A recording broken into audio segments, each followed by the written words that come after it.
Be seated. As you can see, it's been a difficult year for us, having lost a number of dear friends along the way.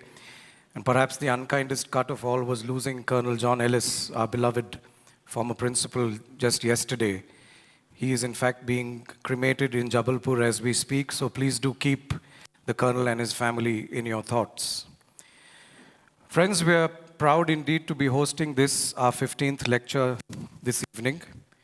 We thank you for your unhindered support over the past 15 years. We've had speakers over these years enlighten us on themes ranging from human DNA to the visual system of honeybees, nuclear weapons to organic farming, the origins of theology to New Age veganism, from Kargil to China, and amongst others. Today we will hear, of course, on organ transplantation. We're delighted to have in our midst many dear friends and well-wishers of the lectures. We welcome General Thimaya's grandson, K.C. Belyappa, Old Cottonian. We welcome some of our former trustees, a throng of Old Cottonians, distinguished veterans from all three services, friends of the lectures, members of the retired staff of both schools, and friends from the media. We especially recognize Dr. Mrs. Huilgol, Vikram, Sandeep, and other members of Dr. Ajit Huilgol's family, as also his classmates from the batch of 1967 at Cottons and later from Medical College. On behalf of the trustees, I warmly welcome you all. General Thimaya's life has been that of a shooting star, blazing and in relative terms short. He passed away a little after his retirement as Chief of the Army Staff, and I'm quite sure that he had a lot more to give and to do had he lived a while longer.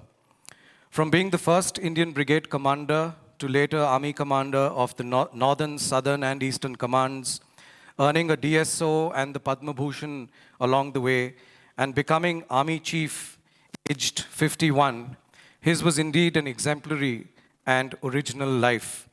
It is most uplifting to hear from those who knew him that he was regarded as a soldier's general.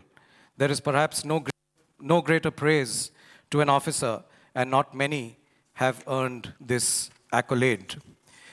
General Thimaya's singular role as chairman of the Neutral Nations Repatriation Commission after the Korean War in 1953, which has been documented in his book Experiments in Neutrality, translated in Korean as well, has gone down in history as one of the most delicate mediations achieved.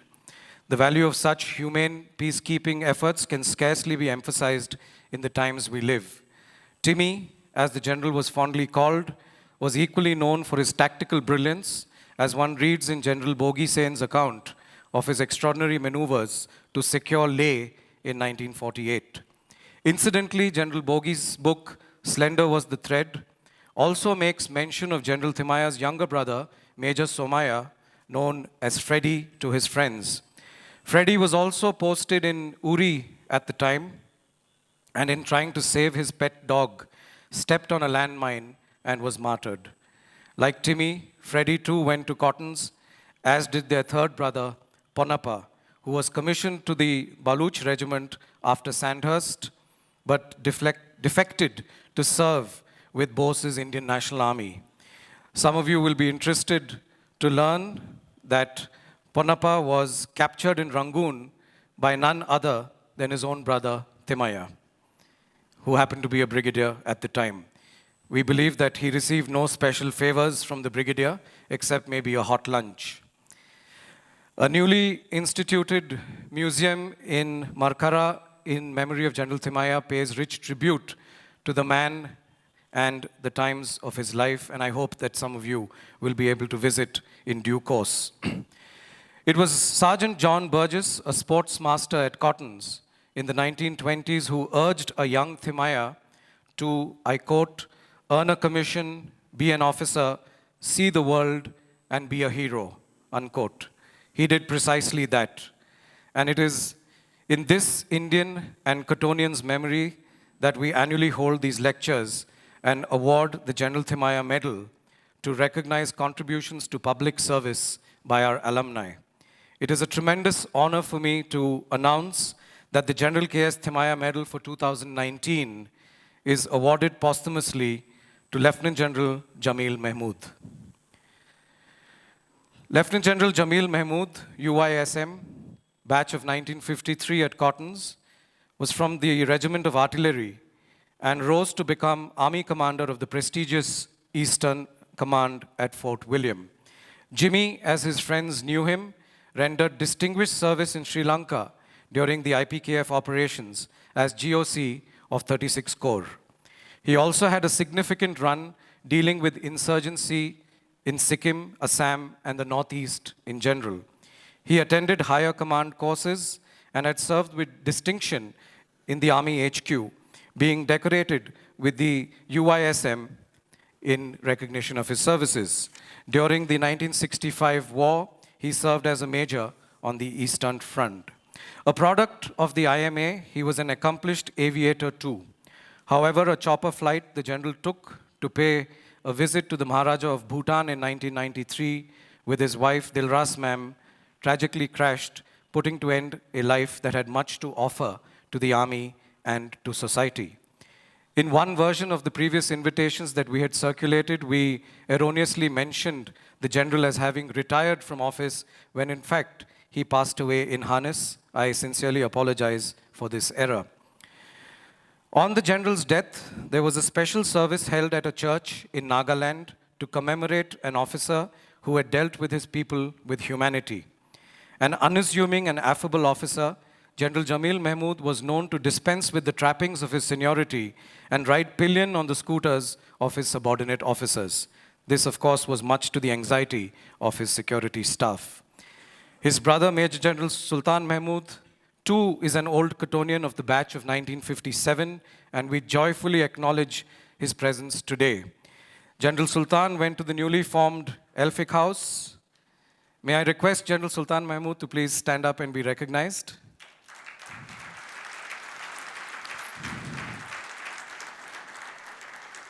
General Sultan went to the newly formed Elphick House at the time, while General Jimmy went to Pope, both from the artillery. They are a fantastic band of brothers. We have a picture of General Jamil as a young Cottonian in his school blazer to your left, and then as a major prior to the 1971 war. And this is a picture of the proud military family, the two brothers with their father, Honorary Lieutenant M. Sheikh Mahmood of the Mysore Infantry. You will be amazed to know, folks, that theirs is a family that has given 6 direct generations to military service.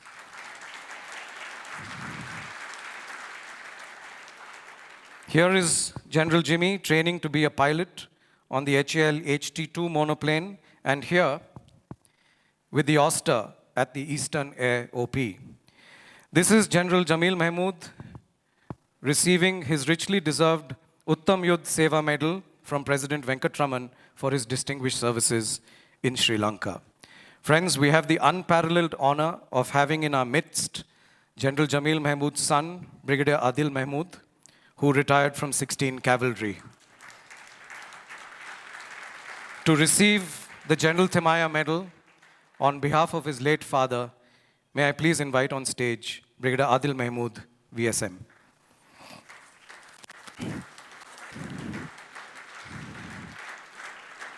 And could I please request K.C. Belyappa to do us the honors.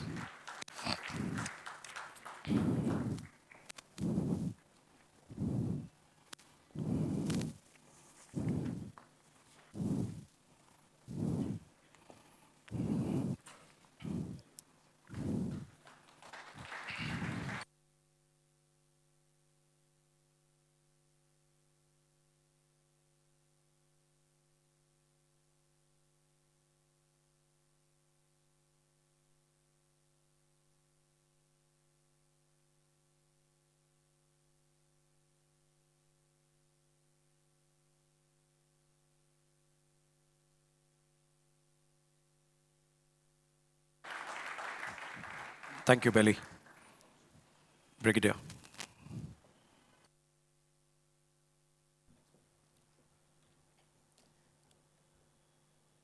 Good evening, ladies and gentlemen. It is indeed a very proud privilege for me to be standing here today and receiving this unparalleled honor on behalf of my father. It gives me great joy that today I am here along with my aunt, Mrs. Saida Hamid, who happened to be a teacher at the Good Shepherd Girls High School, and my uncle, General Sultan Mahmud, who has already been introduced to you, and all my other relations, and also my uncle, Group Captain Zaki, who had a very close association with my father. You all have already been told about his military service, so I feel I should, in some way, talk about him as a father and as a human being. Me, my brother, and my sister, three of us, while growing up, had the best of times. My sister, she's married into a tea family. Her husband recently retired from Munnar, and my younger brother is a banker in Singapore. So all of us, we had the best of times thanks to the kind of person our parents were, and also because my father, who was a Cottonian, he had, I'm sure, got all the values and the kind of characteristics which he had thanks to his time in the school here. So we have to thank the complete institution for the wonderful time we had as children. Some stories about him. He was a most popular and a very friendly person who was loved, like General Thimaya, by everyone. He too was a soldier's general, which, as has already been said, is not a very common thing in the army. Everyone, from the soldier to his juniors, to his peers, to his seniors, whoever met him, they got to love him. And to this day, when I meet officers who have served with him anywhere, they always have a heartwarming anecdote to tell me about him. A couple of these I will share. For example, one of the reasons how I joined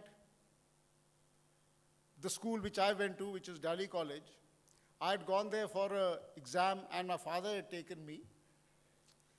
And it so happened the principal there remembered my father from the time he had taken my uncle, that is Group Captain Zaki, in 1961 to PPS Nabha to get him admitted in the school there.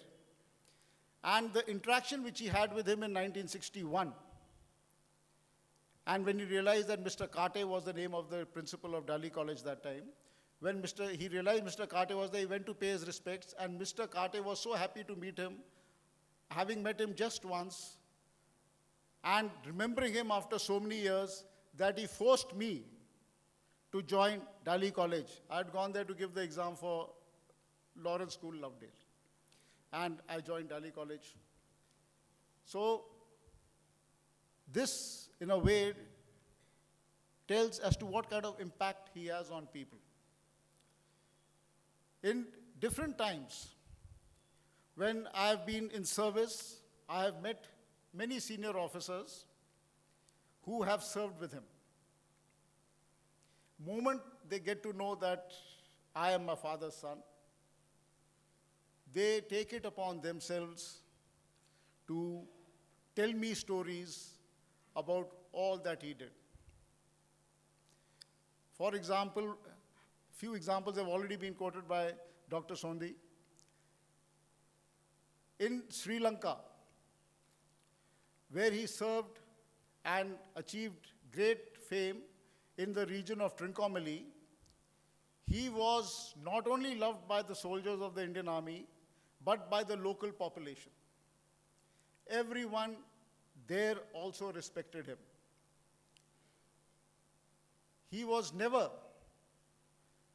targeted specifically by the LTT because he had that rapport with the people. I've been with him, I'd visited him once, he took me into the town, and everyone knew him personally and they used to come and talk to him. He took me to one of the Sri Lankan units. There the officers were so thrilled to meet him that they laid out a special, they said that you leave this officer behind. At that time I was a captain. He said, leave him behind. He's going to have dinner here, then only he'll get back. Because he said, we can't stop you because, you have some sort of a program and things like that, but we can definitely catch hold of him. So the way they looked after me and, regaled me with stories and gave me a taste of the Sri Lankan culture, it tells me something. It told me something at that time.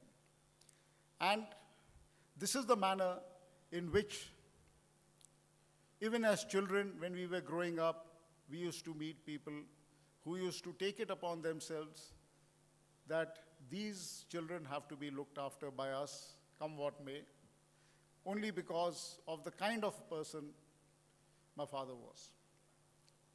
So today, having received this medal, which is in memory of a very great soldier of the Indian Army, one of the greatest, it is definitely a very big honor. And as has already been said, my father was known as Jimmy, and he has now been given the medal in memory of Timmy. So, once again, I would like to thank everyone for this great honor, and especially I would like to thank on behalf of my aunt, Mrs. Saida Hamid, my uncle, Jan Sultan, my aunt, Mrs. Sultan, who's here, my uncle, Group Captain Zaki, my wife, Fawzia, my cousin sister, Sadia, my son, who's also Jameel, my nephew, Aman, for this great honor. And I would also like to thank on behalf of my sister, Rafat, and my younger brother, Mustafa Asif, both of whom could not be present. Thank you once again, and I wish this institution and this organization the very best. Thank you, and Jai Hind.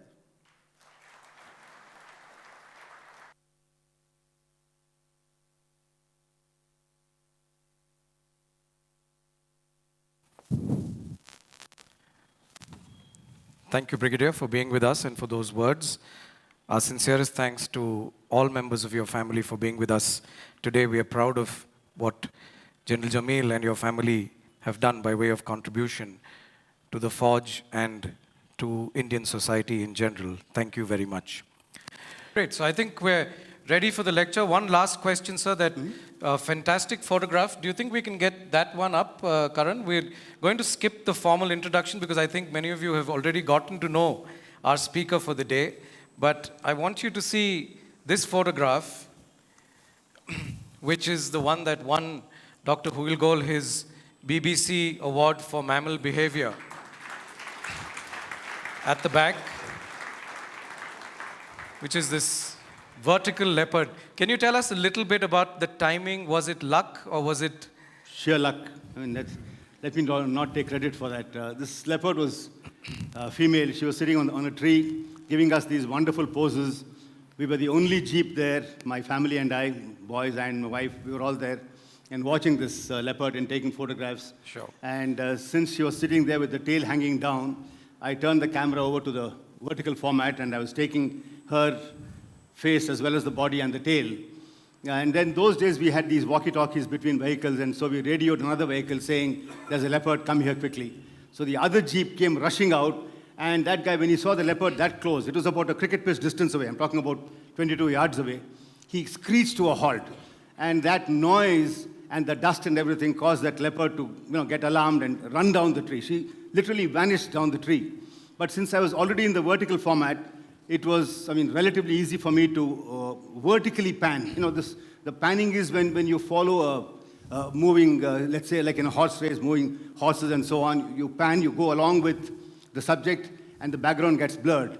This was a vertical panning, and well, by luck, it came out perfectly. The leopard is very, very sharp, but the background is blurred.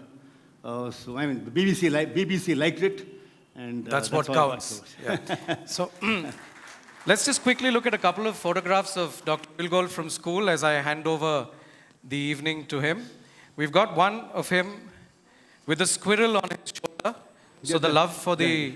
Did the yeah. squirrel have a name? Perry, Perry. named after Perry Mason, my Oh. favorite. So does that explain why both the boys, Vikram and Sandeep, are lawyers? Because The love for Perry Mason? No, I don't know. Maybe it's rubbed off. Yes, Sure. that's right. And, I hadn't thought of that. and there's one of a young Dr. Ajit Huilgol with his sister, who also went to Cotton Girls. I was in Cotton Girls too. You, of course, yeah. And here's one of him receiving, in his own modest words, one of many prizes while at school. I'm sorry if we're blocking you. We have a class photograph from Standard 9 with him at top right, circled with the one and only O.C. Edwards. That's Dr. Nandakumar Jairam there, and that's Manu Chatlani from Favorite Shop. Lots of other friends. Yeah, we've- that is ABS Murthy, Secretary of RV Group of Institutions. We've actually got one There with the is, four. Chandrakant, where are you?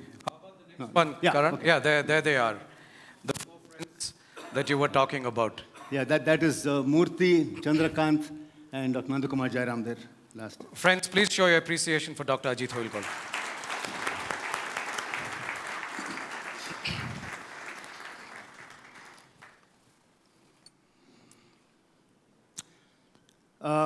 Sorry, we delayed you quite a bit because of unforeseen circumstances.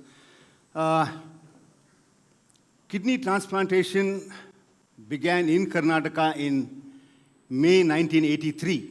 The first successful kidney transplant done in Karnataka was in May 83. And I was fortunate to have been a member of that team that did Karnataka's first kidney transplant.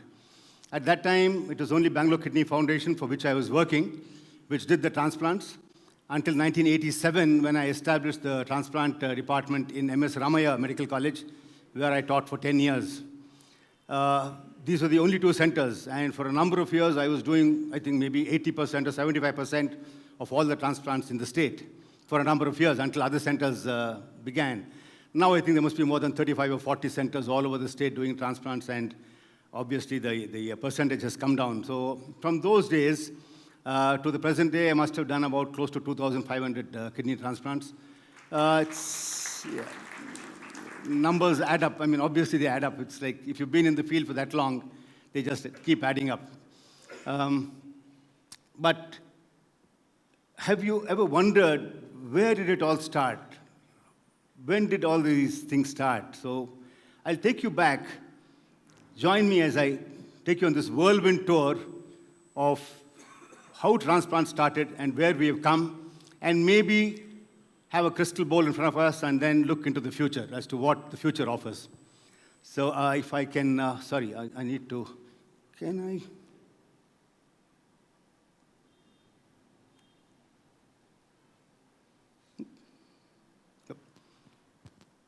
I? Right. Let's go back through the mists of time to what is referred to as mythological times, to the scene of the world's first transplant. And the first transplant surgeon, Lord Shiva, and then Lord Ganesha, his first patient. Now, there are a number of things that were established in this first transplant. That's him doing that transplant there. It was the world's first pediatric transplant done in a child. The world's first xenotransplant, meaning you take tissues from a different species and put it onto another species. And if you look at Ganesha, he's not like any of our huge pantheon of gods that we have in the Hindu religion.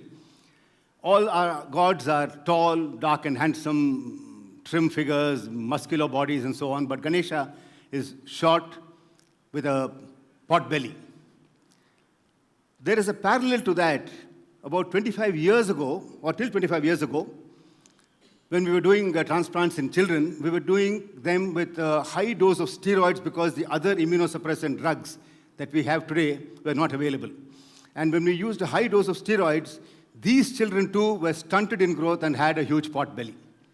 So obviously there must have been something akin to steroids or something like that which were used even in those days, because Ganesha has got a short, stunted body with a paunch, big belly. If you also remember your Puranas, you will recall that Ganesha's abdomen split open once and all the contents came out, and he put all the contents back in and tied it up with a snake that was going around. There's a parallel to that as well, even in modern times.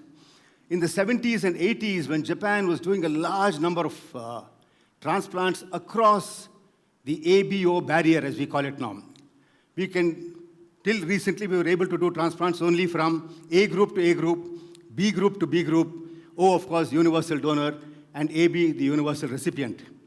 But the Japanese found that by opening the abdomen and removing an organ called the spleen, they were able to get by and do transplants across this ABO barrier, as we call it.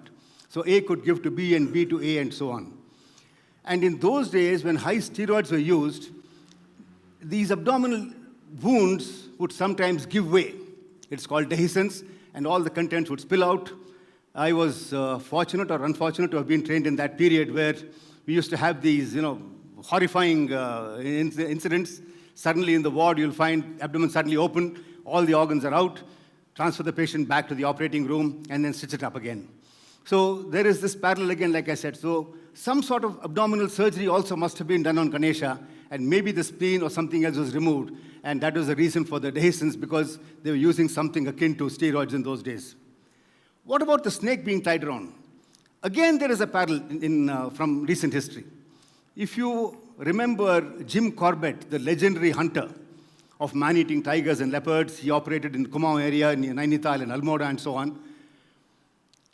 He tells the story. He's written a number of books on man-eaters of Kumaon and so on, but one of the books that I would strongly urge you to buy if you don't have one and read it is called My India. The second chapter deals with one of his close friends called Kumar Singh. We had that chapter in school, Chandrakant, others might remember. And that's in the second chapter of that book. And in that chapter, he talks about his friend called Hari Singh. Hari Singh and Jim Corbett went out hunting one evening when they were attacked by a tigress. And Corbett says she probably had some cubs to protect. We were going very close to her, so she felt threatened and she charged at us. Jim Corbett had learned how to climb trees, and he went up a tree very, very rapidly. Hari Singh had not learned how to climb trees. So he screamed and hugged the tree. And this tigress hugged the tree and the fellow. And she was clawing at the tree, and accidentally one of her claws slit his abdomen open. She didn't kill him. She went back to her cubs. But after the commotion died, Jim Corbett came down, found his friend Hari Singh lying on the ground, intestines out. And Corbett writes, I wondered whether to chop off the things that were outside and then sort of pack it in, or take the entire thing and put them back in and then tie something around him. Wisely, he decided to put the intestines back in. And he says, I put them back in with twigs and leaves and everything else stuck to them. He put them back in the abdomen, and using his pagdi, he says, pagdi is the word that he uses, I tied that abdomen around. So, snake and the pagdi. And then they walked 10 miles to the nearest hospital, Kaladungi, where a doctor was kind enough in the middle of the night. He woke up, and in the light of a lantern, he stitched up that wound. No antibiotics in those days. And they then walked from there 3 miles to their village, where the women and children were crying and thinking these guys were dead. And he says, Hari Singh went on to live a full life, and he died an old man. So again, like I said, parallel from those days to the present day. History has a habit of repeating itself. Right, so from those days, so let us talk a little bit about what is myth and what is reality. We refer to that as mythological times. Is it really myth? Is it reality? Yesterday's myth can be today's reality. Today's reality can be tomorrow's myth. So what is myth and what is reality? And as I said, yesterday's myth could be today's reality. we've all heard stories again of Abhimanyu and Ashtavakra learning when they were still inside the mother's womb. And we thought that was all myth. Come on, how can you learn that? Abhimanyu learned how to penetrate the Chakravyuha, that circular or disc formation, which less than a handful knew how to penetrate. Different story that he didn't learn how to get out of it, but that's a different story altogether. Ashtavakra, when in the mother's womb, he was listening to his father reciting the Vedas, and every time he made a mistake, he cringed. So when he was born with 8 deformities, Ashtavakra, because his father made 8 mistakes. And now we know, though, that children actually do pick up language skills, or fetuses pick them up while still in their mother's womb. So, myth, not really. And yesterday's reality could be today's myth. Let me talk about our own, when we were medical students. Reality then, when a person had ulcers in the stomach or in the upper intestine, it was thought to be due to, alcohol. Don't drink alcohol, don't drink coffee, don't drink tea, don't smoke, less stress, blah, blah, blah, blah. And quite often, treatment wasn't enough. So we took them to the operating room and did all sorts of horrendous surgeries on these guys. And even as undergraduates, we had an entire chapter devoted to correcting these complications that we surgeons did. Even in undergraduate days, we had a separate chapter. So you can imagine how many complications we actually caused in those days. But now, it was then proved quite recently that it's actually caused by bacteria, and a simple course of antibiotics will cure the ulcers. There's no need for surgery. And I'm sure the modern surgeons won't even know how to perform these surgeries anymore, because it's now become a myth, because nobody does that anymore. So what is myth and what is reality? I'll give you an example of this, something that you'll remember. This young teenage boy goes to his father and says, Dad, what's the difference between myth and reality? And the dad says, okay, I'll tell you. So he says, go call your mother and your sister. So when the mother comes, he asks her, if someone gave you $1 million, would you sleep with Hrithik Roshan? She said, $1 million? Hrithik Roshan? Of course. Ask the daughter, will you do that? $1 million? Dad, Hrithik Roshan, $1 million. Of course I will do that.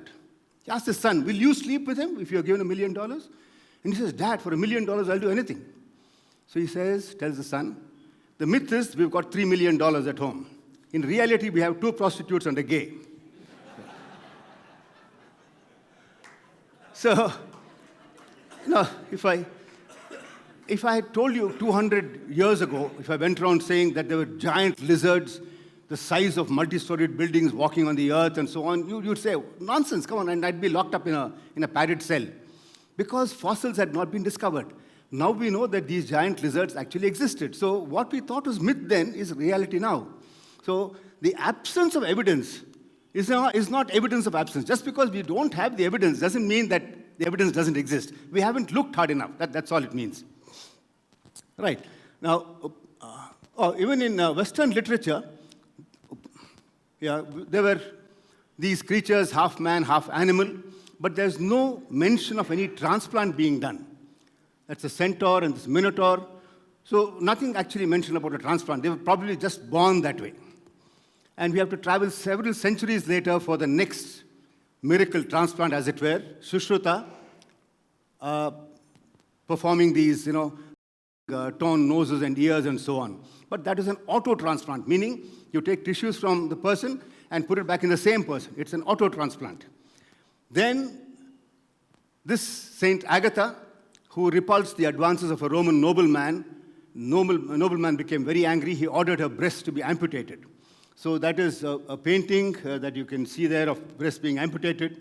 Another painting of the same thing. But Saint Peter, who was there and who had learned the art of restoration from Jesus himself, ordered the breast to be brought back. And here the breasts are being brought on this platter here. And Saint Peter then re-implants them and restores them to their former glory, as it were. So that is first instance again, but this also is auto-transplant, her own breast being transplanted back again into her. We need to travel several more centuries for the first true transplant to be recorded in Western literature. of course, we went back several thousands of years when Lord Shiva did the first transplant. But in Western literature, these two saints, identical twins, and we'll come back to identical twins much later. Identical twins, they went around in Europe converting people to Christianity by doing all these miracles. And the Romans were very upset that the entire population would be converted, and therefore they had them, they said they were going to stone them to death. But the stones that were thrown at them came back and hit the people who were throwing the stones. Spears that were thrown at them came back and then hit the people who actually threw the spears. Fire, they were set on fire, but the fire engulfed the people who set the fires. Very similar to our own Prahalada and Hiranyakashipu, right? They just couldn't kill him. Finally, the saints were beheaded and then buried, and they thought that's the end of that. But unfortunately, at that time, there was a Roman nobleman who lost his leg. It's not clear from the literature whether he lost the leg because of gangrene or because he lost it in battle. But he lost his leg and prayed to these saints, and the saints came out of the grave, dug up the body of a recently buried Ethiopian soldier, and transplanted the leg of that Ethiopian soldier to this Roman nobleman. That leg is black, not because it's gangrenous, but it was taken from a black Ethiopian warrior and transplanted. And that's the reason why these two saints are referred to as the patron saints of transplantation in the Western literature. Then at that time, again, for several centuries, not much really happened. But, the man, at least the male sex, has always been all about increasing libido and increasing, these desires and so on. It's still going on, of course, the little blue pills and what others. And still the magic cure has not been found. Even though the Chinese think the tiger penis soup and stuff like that can do wonders. Not really. But at that time, people thought, these doctors thought, if they took some glands from animals and birds and all that and put them into human beings, into males, it would increase their libido. So, and it became so popular, and there were photographs in papers saying how the man was, all curled up. Next photograph, he's full of life. A chap who's all very weak. Next photograph, he's showing off his muscles and all that stuff. And these became popularized because of that. And even made a limerick on one of these things. Simpson was a clever man until the doctors treated him with thyroid glands from another animal. He didn't have a monkey gland because they hadn't one. He had it from a donkey, and as soon as it was done, he tried to kick the surgeon. He nibbled bits of straw. He tried to wag his rudder, and he shouted out, "Hee-haw." So I leave it to your vivid imagination, your dirty minds to figure out what rudder means here. Right. But transplant, again, wasn't something that wasn't there yesterday and suddenly happened overnight. There was a series of events, some accidental, some real, and these were various steps that actually led to not just transplantation, but successful surgery. And it would be amiss of me not to mention anesthesia on top, because my wife is an anesthetist. But anyway, before that, the operating room was a torture chamber. These were actual operation theaters. I mean, it was an amphitheater sort of a thing. Surgeons came from all over the world to learn techniques from another surgeon who was demonstrating the surgery in front, and they would pick up various points from that. But the patients had no anesthesia. So they had to be, given alcohol, held down by so many others. They were screaming out loud. The surgeon obviously had to be very, very quick to do the amputation of whatever was required. They even had the Royal Navy playing a band next to the patient's ear, going bang, bang, bang, bang all the time. So in that racket, the patient screaming, the drums going off, hands and legs whirling, people trying to pin the guy down. The surgeon, like I said, had to be very, very quick. And one of the surgeons was this guy called Robert Liston. Robert Liston, it was said, was so quick that the gleam of his knife, which made the skin incision, and the sawing of bone were almost simultaneous. He was that quick. And it also mentions that in one of his surgeries, he was so quick that he cut off 2 fingers of his assistant. He cut off both testes of his patient. And the patient, as I said, was screaming and kicking around. The knife went and landed on one of the observers sitting there, and there was a gush of blood as well. So this guy looked down. He saw the blood on his tummy and the knife. He got a shock that he had been stabbed. He died of a heart attack. The patient bled to death. And the assistant, who had lost 2 fingers, who was admitted to the ward, he developed sepsis and then died later. The only instance of one surgery with 300% mortality. 300% mortality. Mortality. I mean, nowadays, one person, you operate and he dies, there's a huge ruckus. The papers go to town, media goes to town. 300% mortality. Nothing happened to him. Well, nitrous oxide was first discovered by Horace Wells. But when he tried to duplicate it and then show it to people, unfortunately, for some reason, it didn't work. So people laughed at him, and then he was derided so much that 4 years later, he committed suicide. At around the same time, ether was discovered, and luckily for Crawford Long, Robert Liston started using it, so it became very, very famous. So that's how anesthesia came in, and surgery, the surgical rooms were a lot quieter then after that. But those days, again, surgeons used to just wear this white gown, which had become very, very dirty with pus and blood and so on. They would stitch one person, and if the thread was remaining, that needle and thread would be stuck into their gown, and when the next patient was wheeled in, they would use the same needle and thread. Obviously, the complications were terrible and horrendous complications, and more than 50% of amputations, the amputees died because of this, of sepsis. But this guy, Joseph Lister, while walking along the Clyde River in Glasgow, noticed that that highly polluted river was clean in just one stretch, very, very clean. And he found out that is because of the effluents from nearby factories. And he found out that those effluents contained phenol. So he started using these and called it carbolic acid. And in his operating room, he had a continuous spray of carbolic acid on the patient, on himself, on the nurses, and everyone. And that cut down the sepsis risk to a very, very large extent. Obviously, he was laughed at initially, but when it was proved that it actually works, that then became the norm. And surgery became a lot safer because of that. And again, after that, came this discovery of blood groups. Blood transfusion was killing people, until it was discovered by Landsteiner that there were A group and B group and O and AB and so on. So blood transfusion then became safer. In 1902, Alexis Carrel demonstrated vascular surgery, that is, the technique of suturing blood vessels. In 1894, the French president, Sadi Carnot, was seeking re-election for the second time. And when he was going around canvassing, a person jumped out of the crowd and stabbed him in the abdomen. And the surgeons at that time thought the major blood vessels had been damaged. There was no way they could repair major blood vessels, so they allowed him to bleed to death. This affected the young Alexis Carrel, and he went about demonstrating his technique of stitching blood vessels. And that is used even to this day. We use the same technique, nothing different. Just the suture material is different, but the technique remains the same. And then, of course, the role of antibodies in Midhour's experiments. Now, what are these antibodies?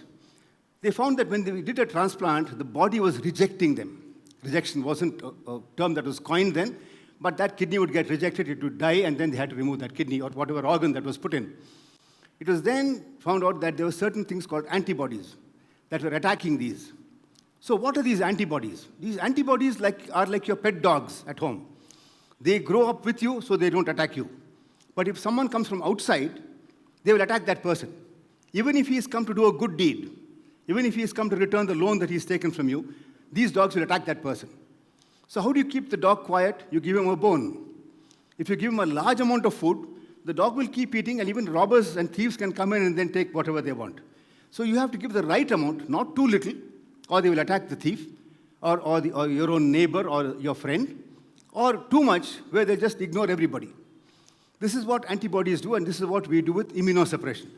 We give drugs to suppress these antibodies so that they don't attack a kidney which is actually put into you to do some good. We don't give too much immunosuppression because then infections can come into the body and then cause death, or too little when the antibodies can attack the new kidney or new organ that has been put in. So that was a major discovery then. And as a fallout of the Second World War, the dialysis machine was invented. People who had received or got crush injuries were dying much later of kidney failure. And if they were tided over this particular period, they would recover completely. So dialysis was one of the good side effects of the Second World War. That's the great man, Alexis Carrel, received a Nobel Prize. One of only 3 surgeons I know who've got a Nobel Prize for surgery. Only 3 surgeons. Then in 1954, December 23rd, a very, very cold night, obviously in Boston, Peter Brent Brigham Hospital. Must have been terribly cold outside. If you've been to Boston, you'll know what it's like in December. Probably several feet of snow outside. But inside the operating room, quite warm and tense. because a transplant was going on, which later on turned out to be the first successful kidney transplant, and they were identical twins. So we have twins again, history repeating itself after Cosmos and Damien. This is the donor, Ronald, and Richard Herrick was the patient. That again established several facts. Richard went on to marry the nurse who looked after him, and with her he had two children.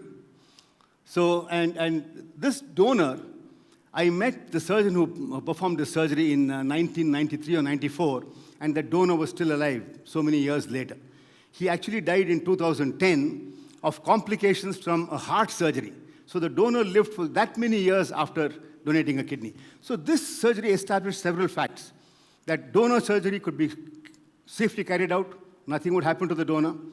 The patient could beget children, patient would do well, could lead an absolutely normal life, and so on. So this, like I said, established a number of facts, and then a number of transplants took place after that. But that is the surgeon who did that first surgery then, Joseph Murray. He received a Nobel Prize too, the second of the three surgeons I mentioned.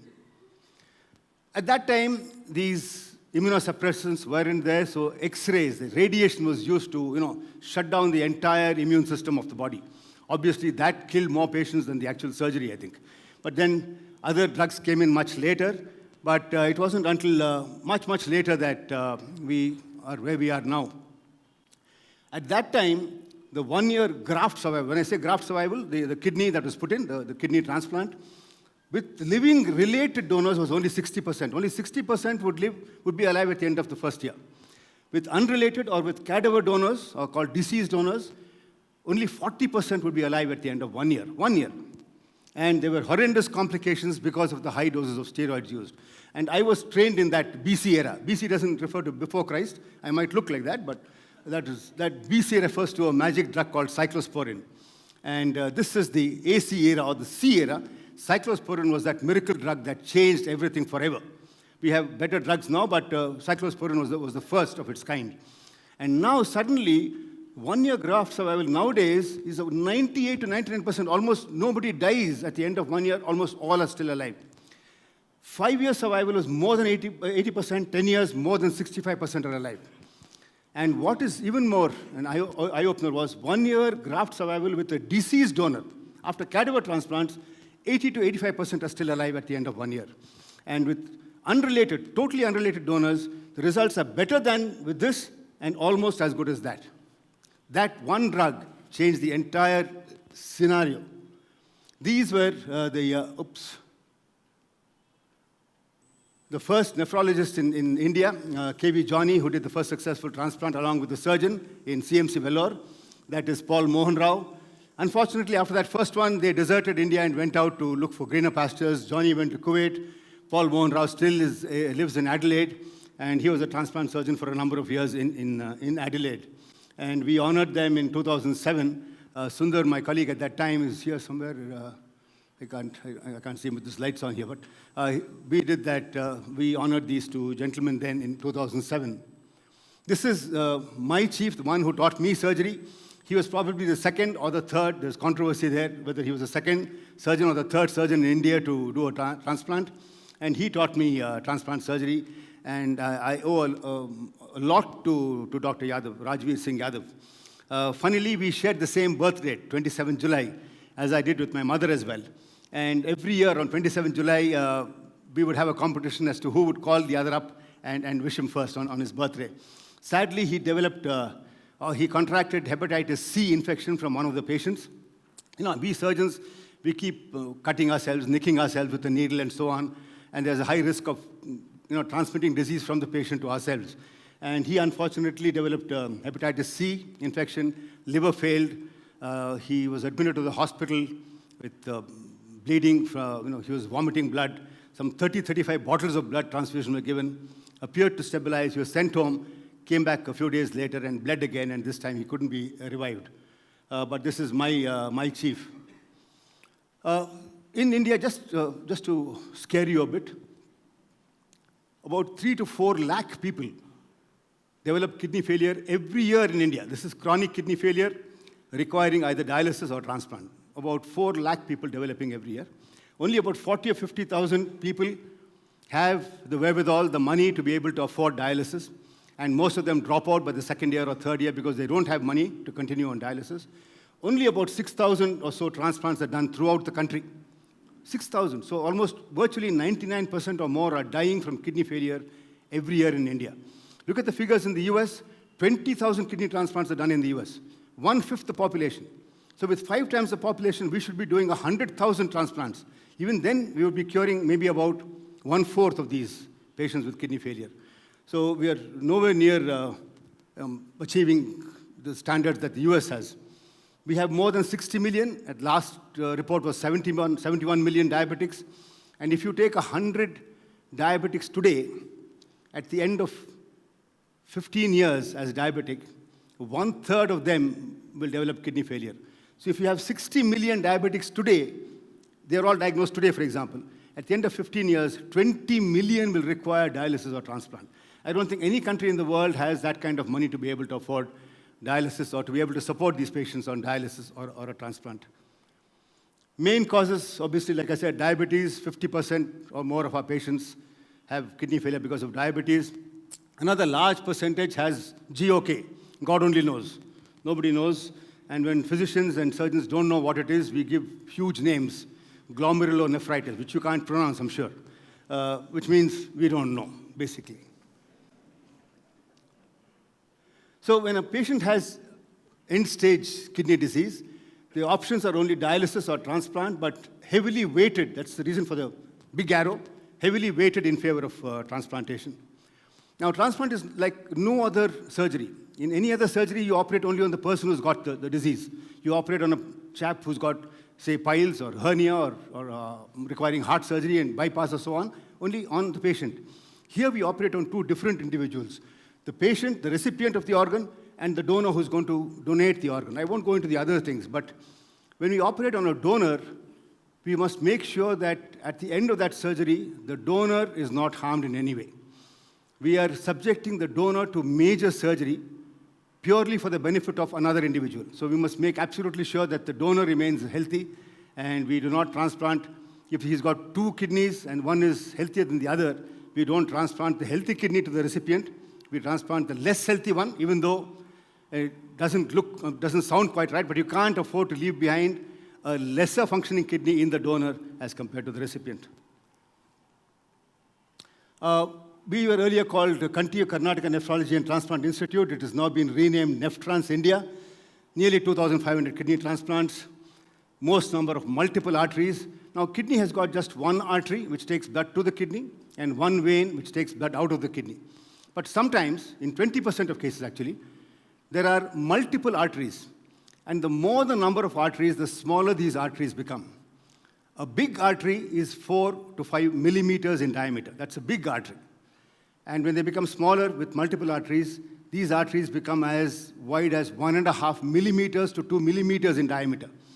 And I have to put something like 8 to 10 stitches in these 1.5 to 2 millimeter arteries. So we've done the most number of multiple arteries, most number of double ureters. What is so great about double ureter? Normally, there's only one ureter, the tube that transmits urine from the kidney to the bladder.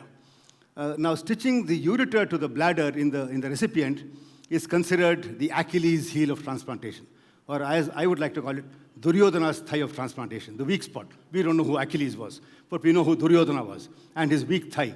So that is the weak spot. So surgeons are wary about taking kidneys with double ureters, but I have the largest number of double ureters probably in the world. And,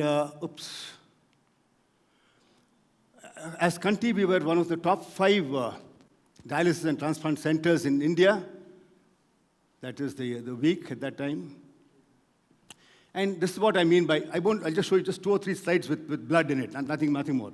There are 2 arteries here. Now, this is about 4 millimeters in diameter. This is about 2 millimeters or so in diameter. 2 veins. And this guy, had 1 artery here, 1 artery there, 1 vein here, 1 vein here. He also had 2 ureters. So 2 arteries, 2 veins, 2 ureters, 2 wives. He had 2 wives, both very happily living with him. He owned 2 pubs in Bangalore. And my entire team was taken to one of these pubs and we were treated to a large amount of beer and chicken. He's still doing well. I saw him just a few months ago, and he's invited us all over once again to one of his pubs. And both the wives are there still. They both came with him. These are 2 ureters. Now, so this is our technique of doing the surgery with 2 ureters. As I said, that's called the Duryodhana's thigh of transplantation because it's the one that leaks and doesn't leak immediately. It leaks after a few days, and again, the complications can be really terrible. So that is a paper that we published way back in 1994 with my colleague Sundar. And all that to transform something like this, not just this or this, but always aim high in life. I mean, that's been our motto. And these statues, if you go to Prague, you'll see these statues there. And you'll wonder why this is, shiny, where the rest of it is black. That's because people keep touching it. Photographs, especially girls. You'll see a number of them photographed. I wish I'd taken a photo of one of those, but that's the reason it's shining. Really, seriously, I'm not joking. But when we see patients like this, who earned, we conduct what are called transplant games every year in India. There's also a transplant Olympics, which is conducted once every 4 years, just like the regular Olympics. Running and discus throw, hammer throw, swimming, everything else that the regular Olympics have. Transplant Olympics too are conducted in the same way. And these are meant for people who have had a transplant, kidney, liver, heart, or whatever, lung, or whatever. And when we see patients like this doing well, and this young girl, who was about 2.5, 3 years when I did the transplant, doing well. This guy was the commissioner of police in Nigeria. And when my colleague and I went to Nigeria, we had 2 armed guards from the airport, AK-47 on either side of us, walking. When I gave a talk in the medical college there, I had these 2 guys on the stage. And I was just hoping and praying that nobody, suddenly stands up or makes a loud noise because there'd be mayhem then. That trip went off well, though. But he was police commissioner of Nigeria, doing well. Then this lady, who was a young girl, went to Australia, settled down, got married. She has twins, so twins again, coming back. 3rd time in this talk, twins. She's doing well, too. And thanks to Arjun, I don't know if Arjun is here, Arjun Srivatsa, one of the leading neurosurgeons in the state. He underwent a transplant about 4 years ago, doing very well. And he won the gold medal for India in the Transplant Olympics, International Transplant Olympics, that was conducted in England last year. He won the gold medal for golf in playing in a links course, which is very, very tough indeed. That is Arjun Srivatsa with that medal. And he gave me permission to use his photograph, by the way. I'll just give 2 or 3 interesting cases before I wind up. This is one of those. Now, this family, this guy had dialysis. The elder brother had kidney failure. He was on dialysis. Mother was old, diabetic. She couldn't donate a kidney. The only person was his younger brother, who had a 100% match when we did the matching. But this brother was born deaf and dumb.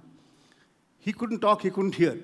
So he had never been to school. He didn't know anything. He didn't know, if you said kidney or whatever, he didn't know what it was. He didn't know why this brother was on dialysis, why he needed to go to the hospital, what a hospital means, what a mother means. He probably had absolutely no idea. So we had to take consent from this guy. How are you going to take consent from a chap who can't hear you, can't understand what you're trying to say? So this dilemma, we sort of put it up on the Nephrol Forum, as it's called, the international forum. And about 70-80% were supportive, saying, you must take that kidney. Because if this guy dies, these 2 are definitely going to die because he is the only breadwinner in the family. The mother and the younger brother will both die. But 10-15% from international, they called us cowboys, saying, you guys should be shot, you should be jailed, you should not even think of doing this. You will just, open up the floodgates. Once you declare a person, mentally unstable and you take a kidney from him, everybody else is going to do that and so on. But I went to Justice Michael Saldana's chamber in the High Court then, and he sat down, listened to me. He dictated his, what do they call that? He gave me permission, in other words, outside the court, sitting in his chambers. He typed out, got the entire thing to be typed out. He signed it and said, go ahead and do the transplant. So with that permission from the High Court, I did the transplant. But it was, of course, reported in all the newspapers. It was in the Lancet magazine, Indian organ donation goes ahead without consent. BMJ, British Medical Journal, doctors take kidney from patient incapable of giving consent. Obviously, he was incapable.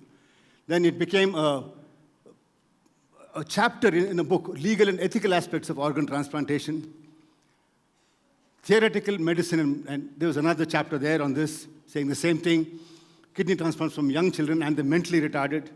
So yeah, we did make a bit of a wave at that time.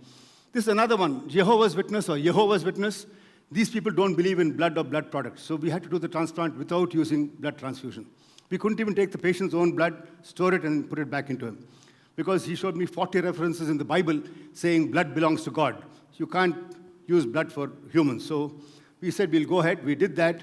Of course, the newspapers said, willing to die but not transgress religion. And then I would have allowed the person to bleed to death if he bled. I mean, that's ridiculous. I never said that, but they put those words in my mouth. That transplant went on well. We've done quite a few more after that. But this is again interesting. Doctors extract kidney stones on the table. Young photographer, internationally renowned. His father was an even better wildlife photographer, again, international renown. The boy had kidney failure. The father was willing to donate. He had, of course, 2 kidneys. We established that. The right kidney had stones. So as I said, you can't leave behind the kidney with stones in the donor and remove the healthier kidney. We had to remove the kidney with the stones. But the kidney had stones, so what are we going to do with that? We removed that kidney from the father, put it outside on this sterile bowl. We passed an instrument into that. Of course, it was all teamwork, so we got the help of the urologist there in our hospital. Put this inside, and I'm just going to show you inside. Now the instrument is inside the ureter. We're going inside the ureter, looking into the ureter, into the kidney. The kidney is, of course, lying outside. And we looked into various chambers, couldn't find stones in one, no stones here either,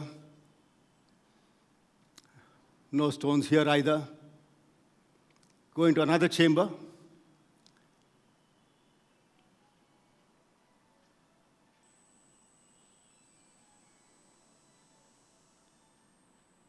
And there we find stones. But there was a membrane that was preventing the stones from coming out, inborn membrane. So we had to burn that membrane. So using a laser, that's the laser, that red thing, it's burning that membrane, and soon you'll see the stones all tumbling out. So the membrane is being burnt. You can see the stones tumbling out there. So we extracted all the stones from that kidney and then did the transplant, both doing very, very well, several years after that transplant.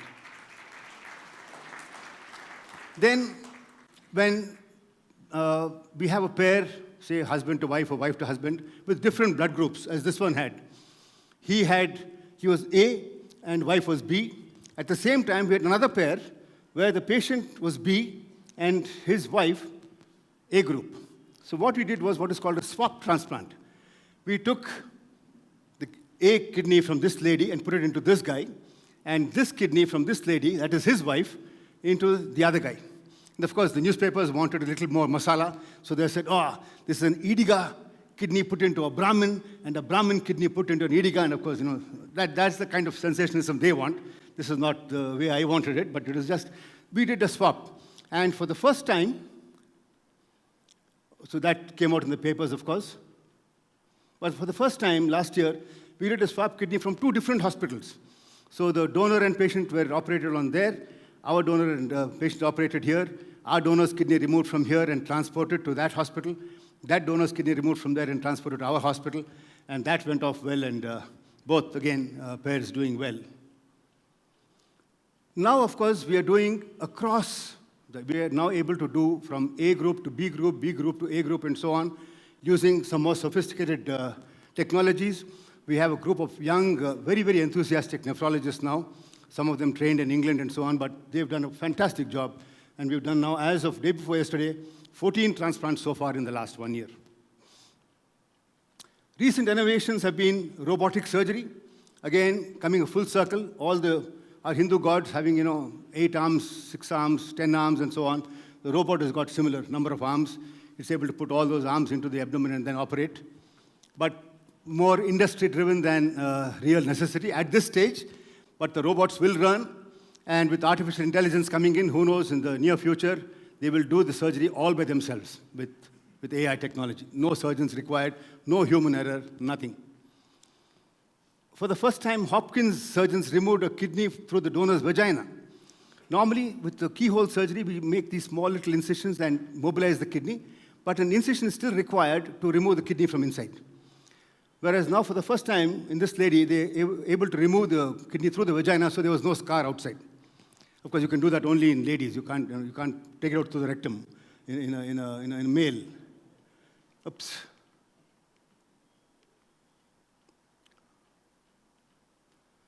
And vaginal insertion of kidney. So also a surgeon, this Pranjal Modi in Ahmedabad, took the kidney out from the donor, put it through the vagina of the patient, and then did the surgery from inside. So, I mean, okay, gives them the kicks of doing that, I guess. The future, coming to the end now. Cloning, these are all experimental at present, and hopefully one or more will succeed. Cloning has been tried. Stem cells have been tried. Cell therapy could replace need for kidney transplants, no need for surgery at all. You inject these cells into the damaged kidney and that will repair the kidney. That's, again, experimental work going on there as well. 3D printing of kidneys, that's being tried. And, 3D printing kidneys. Kidney plantation, that's not, I don't think it's going to happen. You can't grow kidneys on trees. But I remember this incident of Virendra Patil, who was our chief minister at that time. He was called to inaugurate a dialysis center. And he went on talking about kidney plantation, kidney plantation. He didn't even read about kidney transplantation. Instead of saying transplantation, went on saying kidney plantation. So maybe, he's thinking of something on these lines. But no, this is not going to happen. Definitely not going to happen. So from a clinical exercise of last resort, transplantation has become a vast, industry-driven enterprise involving the replacement of many vital body parts whose relative scarcity is engendering increasing fierce competition among hospitals, among transplant programs, among pharmaceutical companies, among physicians, and among the patients themselves. Xenotransplantation is probably one that's going to probably happen again much sooner than the others. This is again going back to what happened several thousands of years ago, where you take tissues from one species and put it into another species, and the pig is the one that is most likely to be able to act as a donor. And as this cartoon says, as long as the pigs are good Catholics, okay, and in a state of grace, okay, most religions agree that you can take from pigs. So from this scene, the world's first transplant surgeon and patient, both having become gods, the modern-day surgeon, however, is reduced to this. Vultures saying, I want the kidney, I want the heart, I want the lung, this hospital, that hospital. We've been reduced to something like this now. So people keep asking me, don't you have any pressure when doing surgery? What about tension, operating on VIPs, operating sometimes 2 arteries, 3 arteries, narrow arteries and all that? Don't you have any pressure? And I think of the Australian cricketer, Keith Miller. Keith Miller was the stairway fast bowler who, along with Lindwall, created havoc in 1948 when he went with the Invincibles along with Don Bradman on Bradman's last tour to England. And they came back totally undefeated, that particular team. Keith Miller had very, very handsome fellow, Hollywood good looks, long lock of hair, which you sort of flick back on his head before running into bowl fast and scare the living daylights of the English batsman. Miller was a pilot in the Royal Australian Air Force and took part in the Second World War. He did a number of combat missions in Germany. And apparently he was so fond of classical music that it seems once, while coming back from a successful sortie over Germany, he decided to take a detour and fly over Bonn because Beethoven was, born there, was conducted his thing there. So he was that fond of, and of course he was hauled up before the Royal Air Force when he came back and landed. But Keith Miller was asked this question, didn't you have any pressure when playing cricket? And this is the answer, classical answer that he gave. There's no pressure in Test cricket. Real pressure is when you're flying a Mosquito with a Messerschmitt up your ass. The Mosquito is a de Havilland aircraft, a British aircraft manufactured in England with a wooden frame. Wooden frame, it had a metal cladding, obviously. But so when you're flying that with the Messerschmitt coming up behind you, that is real pressure. I'm sure General Thimayya would have agreed with this sort of pressure. Thank you very much.